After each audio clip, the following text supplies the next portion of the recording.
Deportes, en Radio Libertad.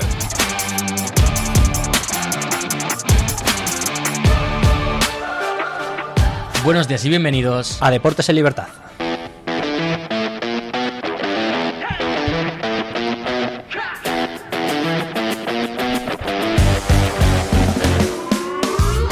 Buenos días, Daniel Ortega. Ya no eres el bueno, ¿eh? Estábamos comentándolo fuera, Luis Espino no ha dicho que eres el bueno. A ver, es su cumpleaños, se lo permitimos. Desde aquí le volvemos a felicitar a don Luis del Pino. Por supuesto. ¿Con qué vamos hoy? Pues hoy comenzamos las noticias, como no podía ser de otra manera, hablando de la selección española, que ya ha ganado 3-1 a Perú en ese partido que se disputó esta madrugada. Así que, Eric, cuéntanos más acerca de ese último partido antes de comenzar el Mundial. Efectivamente, vamos con ese partido que algunos locos nos hemos levantado para ver a las 4 de la mañana. España se lleva ese partido contra Perú, como bien decía mi compañero Daniel Ortega. 3-1 ha acabado el partido. De la Fuente mostró lo que parece ser que va a ser el equipo titular de cara a Cabo Verde, teniendo en cuenta que parece que ni Lamine, ni Nico, ni Víctor Muñoz van a estar en ese equipo. El equipo titular fue Unai Simón, Marcos Llorente, Pau Cubarsí, Aymeric Laporte en el central, Marc Cucurella, Rodri, Fabián, Pedri, Ferran Torres, Alex Baena y Mikel Oyarzabal. Tanto Ferran como Baena parece que fueron los sustitutos de Nico y Lamine, que serán probablemente los titulares de cara a los siguientes partidos conforme pasen las eliminatorias y demás partidos, porque como digo, para el primero no van a estar. En ese partido empezó muy bien para la selección, con un gol en los primeros minutos, prácticamente en el primer minuto de juego para Mikel Oyarzabal, que encadenó un montón de partidos seguidos marcando o asistiendo, hay que decirlo. Mikel Oyarzabal está en un momento espectacular, el delantero de la Real Sociedad. Después, en el minuto 20, Pedri metió el segundo gol tras un buen centro y una gran jugada de Ferran Torres. Como bien dijo Pedri, ahora le escucharemos, solo tuvo que poner el pie. Y ya de cara a la segunda parte hubo varios cambios. Entró Eric García, entró Dani Olmo, entró Jeremy Pino, entró David Raya, y pues el ritmo del partido bajó un poco. Eso sí, al principio de la segunda parte Jeremy Pino puso un centro, iba a decir peligroso, pero tampoco nada de otro mundo, que el portero peruano Gallese acabó metiendo en la portería, poniendo el 3-0. En el minuto 66 Perú metió el gol del honor, Jairo Vélez, después de una desconexión más o menos entre Cubarsí y Cucurella, que no cierran bien, y acaba entrando el gol en la portería en ese momento de David Raya. Tras el partido, Pedri, uno de los grandes protagonistas con ese gol, agradeció el gol a su amigo Ferran, que son amigos prácticamente del alma, y habló del problema de la altura en Puebla. Hay que recordar que Puebla, la ciudad mexicana, está a 2.135 metros de altura. Sí, bueno, Ferri, como juega a pierna natural, tiene un buen centro, un buen golpeo, y sabía que si entraba me la iba a poner. Creo que casi todo el mérito es de él, porque yo solo tuve que poner el pie, así que nada, darle las gracias por eso. ¿Habéis notado algo del mal de altura que Sí, sobre todo en el calentamiento sí que se notaba, después ya te puedes acostumbrar un poco más, pero sí es verdad que al principio tienes un poco más de asfixia del honor. Después del partido también habló uno de los goleadores, el otro goleador, Oyarzabal, como digo, que habló en zona mixta. La verdad que contento de estar aquí, de tener la oportunidad de jugar cada partido. Al final, según van pasando los años y te pasan también lesiones y cosas, pues vas valorando más cada partido, cada detalle, y nada, feliz de poder ayudar de esta manera, si no de otra, y nada, a intentar seguir. Seguimos con el fútbol, porque empiezan a acabarse los partidos previos a esa cita mundialista. Pues sí, a solo 2 días de que arranque el Mundial 2026, las selecciones ultiman ya los detalles con esa última tanda de amistosos de preparación. Este lunes, 3 candidatos al título han cerrado su preparación. Países Bajos ha vencido 2-1 a Uzbekistán con 2 goles de penalti de Cody Gakpo, que pierde a Timber. La selección de Países Bajos, el lateral holandés, abandonó la concentración en la previa del amistoso ante Uzbekistán, y Gertruida será su sustituto. En Francia ha pasado por encima de Irlanda del Norte, ganando 3-1 con exhibición de Michael Olise, autor de un hat-trick que confirma además su enorme estado de forma y su gran conexión con Mbappé. En el caso de España, como ha comentado Eric, triunfo por 3-1 ante Perú, y en Marruecos, nuestros vecinos, malas noticias para Abde. Las primeras exploraciones dejan muy en el aire su presencia en el Mundial. El extremo del Betis puede sufrir un esguince de ligamento interno de su rodilla derecha. Desde aquí le deseamos una pronta recuperación. Y atención, porque esta próxima madrugada Argentina, vigente campeona del mundo, jugará su segundo amistoso ante Islandia a las 3 de la madrugada en otro test para afinar esos detalles, como decíamos, antes del debut mundialista. Y ahora vamos al fútbol nacional porque arrancan esas vueltas de las semifinales del playoff de ascenso. Hoy en el Power Horse Stadium de Almería, el conjunto andaluz recibe al Castellón tras ese 1-1 en la ida, con todo por decidirse. Y mañana será el turno de la otra semifinal, en este caso entre el Málaga y Las Palmas, con ventaja mínima para los malagueños tras el 0-1 en la ida, y se decidirá todo en la Rosaleda. Unas horas muy decisivas en múltiples frentes, con selecciones ajustando esas últimas piezas, ese último ensayo general, y el fútbol nacional entrando en la fase más caliente del curso. Vamos, Eric, ahora a hablar del inicio de la liga, porque creo que ya tenemos fecha. Efectivamente, el juez ha dado la razón a la liga y el próximo campeonato 26-27 dará comienzo el fin de semana del 15-16 de agosto, a mediados de agosto. Ya la temporada empezó en esas fechas. La Asociación de Futbolistas Españoles, la AFE, quería que la liga arrancara el siguiente fin de semana, del 22 al 23, teniendo en cuenta que pues este mundial tiene una semana más de juego y querían que se atrasase un poquito ese inicio para poder también empezar un poquito después las preparatorias, digamos la pretemporada, pero al final no ha sido así. El sindicato considera que se ha puesto por delante de la salud de los jugadores, que como digo van a llegar bastante mermados después de ese mundial de una semana más, digamos de un mes y una semana. Se ha puesto por delante el dinero, el beneficio económico por delante del interés de la salud de los jugadores, que esto suele viene pasando y que se quejan constantemente del tema. La liga por su parte ha dicho que considera que es una solución positiva para todos y que van a tener el tiempo necesario, teniendo en cuenta que el mundial dura un 30% más y que ellos no tienen por qué recular si no reculan el resto. Nos vamos ahora al mercado, porque aparte mundial está habiendo mercado de fichajes y hay un montón de nombres que están sonando. Efectivamente, empiezan a moverse muchísimos nombres importantes a pocos días del arranque de ese verano futbolístico, y en Turquía Yildirim ha ganado las elecciones en el Fenerbahce y uno de sus primeros movimientos será cerrar la llegada de Vedat Muric. El delantero del Mallorca y el club turco ultiman el acuerdo y ese traspaso se anunciará en las próximas horas. En clave de grandes operaciones sigue el ruido en torno al Real Madrid tras esa negativa del Bayern a vender a Michael Olise. El nuevo tapado de una posible operación de 150 millones sería Julián Álvarez, aunque desde su entorno desmienten cualquier contacto con el club blanco. Atención al Atlético de Madrid, precisamente hablando de Julián, porque las palabras de Bernardo Silva han reabierto el debate sobre su futuro. El portugués asegura que aún no ha decidido su próximo destino y que su prioridad es ir a un club donde le quieran de verdad, dejando así abierta la puerta y situando al conjunto rojiblanco como uno de los claros candidatos. Nos vamos ahora hasta Santander, y es que el Racing trabaja en el regreso de un viejo conocido, y no es otro que Sergio Canales. El cántabro llegaría libre tras terminar contrato en Monterrey y firmaría hasta 2027, en lo que sería su vuelta como leyenda del club.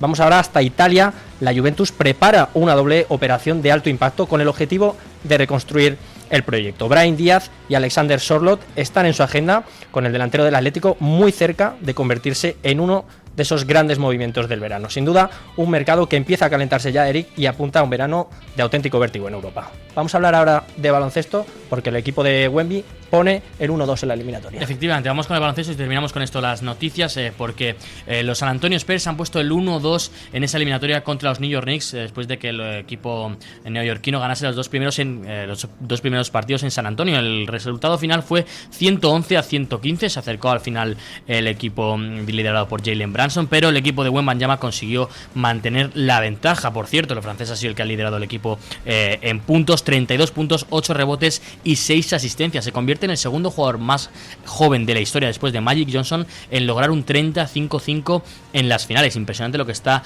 haciendo el pívot francés de los San Antonio Spurs. Hay que decir que estuvo ayudado por Stephon Castle, otro jugador muy joven del equipo, con 23 puntos, apenas lleva 2 temporadas en la liga, y también un Dylan Harper muy bueno, que consiguió varios puntos, teniendo en cuenta que también es su primera temporada en esta liga. Por cierto, una curiosidad, Trump fue invitado al partido por James Dolan, el dueño de los Knicks, y se convirtió en el primer presidente de la historia de Estados Unidos en el cargo en acudir a unas finales de la NBA. Además, pues bueno, como siempre con Trump, hubo cierta polémica en varios momentos del partido. Por cierto, hay que recordar que hoy empiezan las semifinales de la Liga Endesa entre Barça y Club Baloncesto Canarias, que empezará esa eliminatoria, como digo, en el día de hoy. Mañana empieza la otra eliminatoria y la comentaremos en el día de mañana. Ahora sí, cerradas las noticias, nos vamos a hablar con Pedro Pablo Parrado en su sección A Balón Parrado.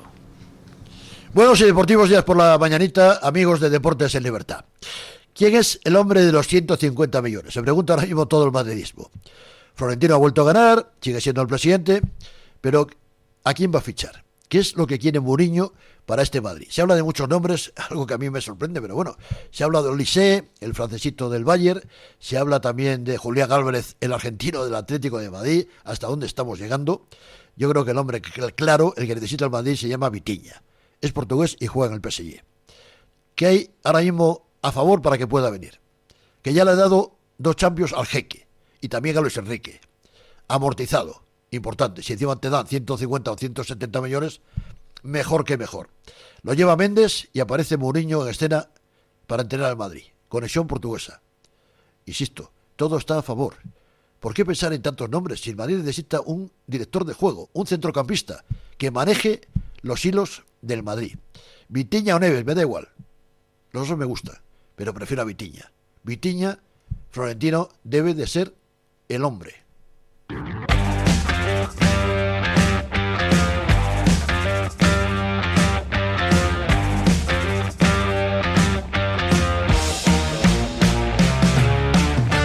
Daniel Ortega, te vuelvo a dar la Buenos mano. días, Hoy es día importante, ¿no? Después de ese último partido premundial de España, partido de madrugada en el que España, pues bueno, 3-1 deja muchas mejores sensaciones que contra el partido de Irak, en mi opinión, por 2 motivos. Porque España pues llega con el equipo titular y porque Perú no es Irak e Irak se está jugando, bueno, no se está jugando el Mundial, pero es un equipo que va a jugar el Mundial y va con otra intensidad. En cambio Perú en algunos momentos del partido se dejó ir un poco. Sí, hemos visto totalmente un partido muy diferente al que nos encontramos el otro día contra Irak tras ese empate. Yo creo que, bueno, también, como tú dices, tiene mucho que ver, ¿no? La alineación que ha sacado de la Fuente en este caso. Ahora comentaremos, ojo, porque me parece muy interesante ese cambio, ¿no? de formación. Sí. Pero yo creo que, bueno, los jugadores que puso ayer de la Fuente, aunque sí que hubo luego como el son amistosos, retaíla de cambios, pero bueno, se pudieron ver varias cosas. Yo me gusta mucho en este caso, tanto los 2 partidos, no solo en el de Irak, sino en el de ayer, pues por ejemplo el rendimiento que está ofreciendo Ferran Torres, ¿no? En esa banda derecha, ante la ausencia de, en este caso, Lamine Yamal, que ojo, veremos a ver si llegan a ese primer partido del Mundial, tanto Lamine como Nico, porque yo creo que van a ser sin duda determinantes, no sé si en esos primeros partidos, pero van a ser decisivos, así que esperemos que puedan llegar al menos a tiempo. Yo voy a decir una cosa, el tema de los extremos parece que no van a llegar a ese primer partido de Cabo Verde, lo ha dejado claro a veces Luis de la Fuente o medio claro, pero la gente habla de Cabo Verde y Arabia Saudí como si fuesen un pack de, bueno, no pasa nada, jugamos contra Cabo Verde y Arabia Saudí, y yo quiero poner aquí el punto, Cabo Verde es una cosa y Arabia Saudí es otra. Yo creo que Cabo Verde es una de las peores selecciones del Mundial, pero es que Arabia Saudí la anterior Mundial le gana a Argentina, y si se acuerdan de ese partido, es un partido bueno de Arabia Saudí. No digo que vayan a meternos 3-0, no digo que sean favoritos contra España, pero no estamos hablando del mismo nivel de selección. Por tanto, yo sí considero que, bueno, contra Cabo Verde no creo que sea necesario la incorporación de Nico y Lamine, pero contra Arabia Saudí sí que podría llegar a serlo. En cuanto al tema de los extremos suplentes, que están siendo Ferran y Baena, estoy de acuerdo contigo, Dani. Creo que Ferran, a mí que no me gusta nada en banda, creo que está jugando bien en banda con España, lo demostró ayer. Pero te voy a decir una cosa, no me convenció absolutamente nada Baena. Ayer lo vi, bueno, ayer esta madrugada lo he visto muy fallón, un poquito nervioso en algunas situaciones, no lo veo adaptándose bien ahí. Fíjate que yo he sido el que en su momento, cuando Baena estaba empezando con el Atlético de Madrid, dije, oye, quizás Nico, que no estaba bien en el Atlético, puede cederle el puesto a Baena como titular. Pero es que viendo el partido de ayer, yo creo que no soy el único, veremos si de la Fuente también, que se plantea de cara al primer partido igual hacer algún cambio y poner ahí, pues no sé si a Pino, sí, efectivamente, o a Olmo. Pero ya digo que no me ha gustado Baena, que ha sido el único así que me ha desentonado un poquito el partido. Mencionabas también a Olmo, que ojo, que puede jugar también por esa banda izquierda, y ayer yo creo que hizo también un buen partido, quizás en la segunda parte, ¿no? Que ha sido la menos vistosa cuando entró. Yo creo que es el que más también generó, ¿no? Con esos pases y esas entradas que, bueno, que genera mucho el español, en este caso Dani Olmo. Yo creo que podría ser una de las opciones sin duda, y bueno, también Jeremy Pino, que está ofreciendo un buen rendimiento, yo creo. Sí, a mí hay otra cosa que me gustó, que lo remarcaba aquí, porque yo llevo pues igual meses, o si no años, hablando del tema de Pedri, Fabián, de cómo iban a encajar, prácticamente no habían jugado juntos, por lesiones de Pedri, por lesiones de Fabián, si iba a ser Merino el titular en esa media punta, porque hubo un momento que como Fabián no estaba, jugaba Pedri en la base y Merino por delante, iba a entrar Olmo, pues no, vimos a Fabián y a Pedri juntos, pero lo que vimos fue un cambio de esquema. Al principio, yo no sé si igual es porque estaba un poco dormido, puede ser, porque muy pronto, pero al principio me dio la sensación como de que Pedri estaba jugando a media punta y ya me estaba echando las manos a la cabeza. O sea, estaba, aunque me despertó. Eso era lo último que me faltaba para despertarme del todo. Y estaba rebotando en mi casa, en plan, por favor, no puede ser. Pero con el paso de los minutos, nada, mis primeros minutos, ya digo, vi cómo era un 4-3-3 bastante claro. Y eso me gusta, porque significa que tanto Pedri como Fabián se pueden intercambiar posiciones efectivamente, y depende de por qué lado vaya la pelota, ser ellos los que ayuden a Rodri en la salida de balón, ¿no? Sí, como tú dices, además yo no veo tampoco como en ese caso a Pedri o a Fabián, quizás más a Fabián incluso que a Pedri en esa posición de media punta.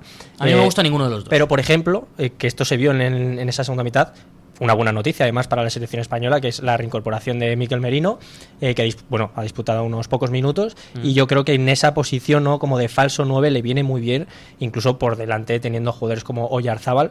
Yo creo que pueden darle mucho a España, y está bien que tengamos también esa versatilidad, ¿no?, y ese cambio de esquema para según qué equipos, pues oye, puede venir muy bien. Estoy de acuerdo. Yo creo que el tema de Mikel Merino, que siempre se ha hablado, oye, se le está esperando a Merino, no se le espera a otros jugadores. Pero es que Merino no es otros jugadores. Es que el perfil de Merino no existe en la selección española. Es que no es una selección que tenga 3-4 rematadores en su momento, por ejemplo, como Llorente, y que pueda elegir uno u otro. Es que España no tiene rematadores. El que crea que Oyarzábal, Ferran o Borja Iglesias es un rematador es porque no ha visto los partidos de esos 3 jugadores. Ninguno de los 3 jugadores es un rematador. Entonces, un jugador como Merino, que te llega en segunda línea, que ya lo ha demostrado además con España, o sea, no es que venga aquí a descubrir yo aquí la pólvora, ni mucho menos, ya lo ha demostrado con España, y creo que puede volver a ofrecerlo. No sé hasta qué punto cómo está físicamente, pero puede volver a ofrecerlo. Y como bien decías, ese cambio de esquema, dependiendo de quién entre, pues creo que puede ser interesante, y dependiendo del partido, porque lo vimos ayer también, de ese 4-3-3 al cambio al 4-2-3-1 con la entrada de Olmo, que bueno, que como bien dice, yo creo que puede ser interesante, porque además en esa media punta es una pena que Fermín no esté, pero hay jugadores muy distintos. Merino, que es un gran llegador, Olmo, que es un gran jugador entre líneas, Baena, que igual es un jugador más de último pase, aunque Olmo de vez en cuando también lo es. Si acaba jugando Pedri, yo ya digo que no me gustaría, pero bueno, todo puede pasar. O sea, hay ciertos perfiles que pueden cambiar y que jugaron todos ayer, ¿no? Sí, me parece que al final es algo más que positivo para España, ¿no?, el tener diferentes alternativas, como bien decías, y yo creo que, bueno, para mí tanto Rodri como Pedri deben estar más atrás, muy bien, ¿no?, Rodri, en el campo. Muy bien Rodri, y muy bien Pedri también, ¿eh? Sí. Me gustó mucho el partido también de Pedri, pero bueno, como dices, yo creo que en esa media punta estaría un poco entre, sobre todo, Dani Olmo y Mikel Merino, dependiendo un poco del partido. Yo encajaría más a lo mejor a Dani Olmo, porque me gusta el perfil de jugador, ¿no? Pero yo creo que Mikel Merino puede aportar mucho por lo que decías, ¿no? Porque es un tipo de jugador que no tiene España, y que es muy necesario para es muy necesario, y que además arrastra a esos defensores y puede generar muchas ocasiones para España. Otro temita que quería sacar es el tema de Oyarzábal, que viene en racha. O sea, lo de Oyarzábal está siendo histórico. Es un jugador que con clubes pues siempre ha dado un buen rendimiento, pero que con la selección parece que es mejor. A mí me recuerda un poco al Podolski español, que llegaba con la selección y era mucho mejor. O sea, y esto que pasa con Oyarzábal es que otra vez que Oyarzábal vuelve a ser titular, otro gol de Oyarzábal, otro partido en el que está entre líneas, en el que tiene cara a puerta siempre buenas cifras.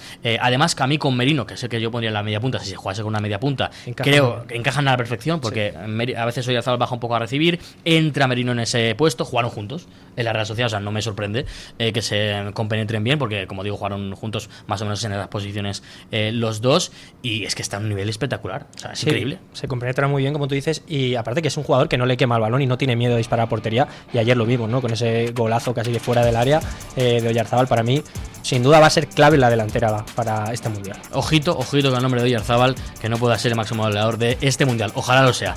Bueno, mañana estaremos aquí con más deportes, con todo lo relacionado con el mundo deportivo y evidentemente con el fútbol y el Mundial. Nos vemos mañana. Mañanas en Libertad, con Luis del Pino.